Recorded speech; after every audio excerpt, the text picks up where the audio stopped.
Good afternoon, everyone. I'm Sonya Forrester with ActionCOACH, and today we'll be talking to you about how to build strategies to build an awesome team. And we're looking at 7 strategies. ActionCOACH call it the 7 in 7.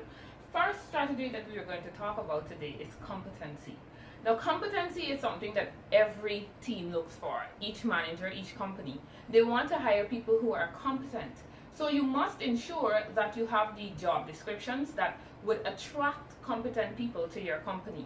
And when new tasks have to be completed, ensure that you invest in training those employees so they can build the competency that is necessary to execute their functions in a manner that is acceptable and also will make your company shine as it should. So make sure that you invest in them and that you hire correctly so that the competency level of your team will be on par. Secondly, we talk about attitude. Now, attitude is a big thing wherever you go. You want to make sure that your team member has the right attitude. They must come to the organization willing to work and willing to give their best. They must be willing to work with their team members and also to diligently put their best foot forward in everything that they do. So ensure that you have a team that has the right attitude as it relates to their job, how they see it, and how they see themselves in the roles that they function. The third strategy that we'll discuss today is values.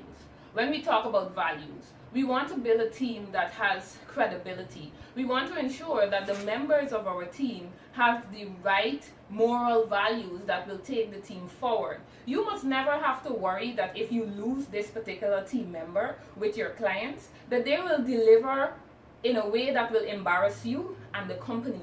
That they might not always be honest in their dealings, that they might not always represent the company in the best of light. So ensure that when you're hiring, that the value system of your team is considered. It's important that they know what it is that they stand for and that they're able to represent the company from that light. And fourthly, delivery. Do they take pride in the work that they do? If you have to send an email to your clients, to your partners, are they taking the time to read it back to ensure that there are no errors? Are they taking the time to review each other's work to make sure that they may have hit the points on the head? Or are they just sending them without giving it a second thought, in first draft, as we would call it? Ensure that whatever service or product you're delivering, that it always meets the standards that the company has set.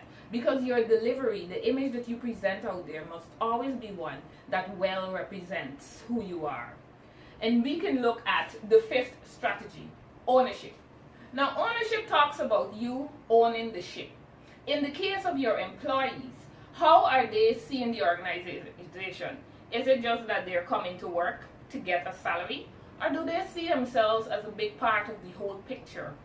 Do they see themselves as having a stake in whatever you produce, in whatever you sell, in whatever service you deliver?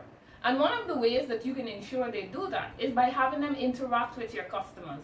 Let them see how whatever you're delivering is impacting on the people you are serving, on the people that are using your products. See how valuable it is to them, and that will help your team to build ownership and feel as though they're a part of something bigger than themselves.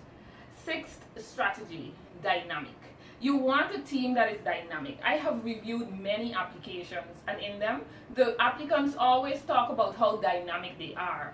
Are they going to hold true to that when they come on your team? Are they willing to take risks?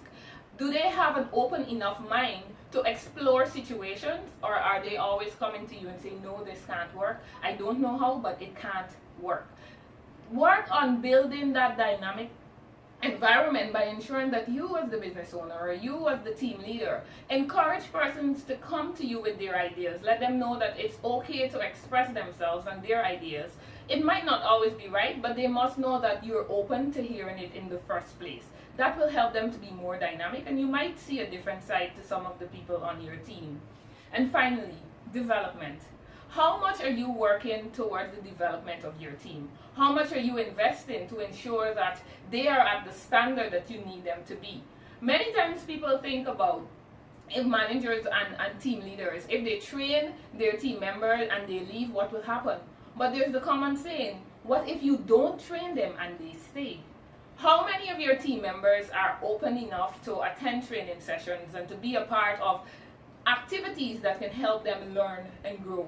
It's important that you instill that value in them, that you show by your actions and what you do that you're also open to development and development of your team. You can do this by encouraging them to attend seminars, encouraging them to attend workshops, and then also investing in these activities that will help to build them up and also take your company to where it needs to be.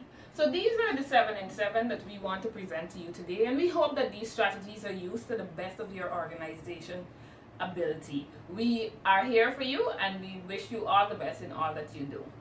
This is Sonya again. See you next time.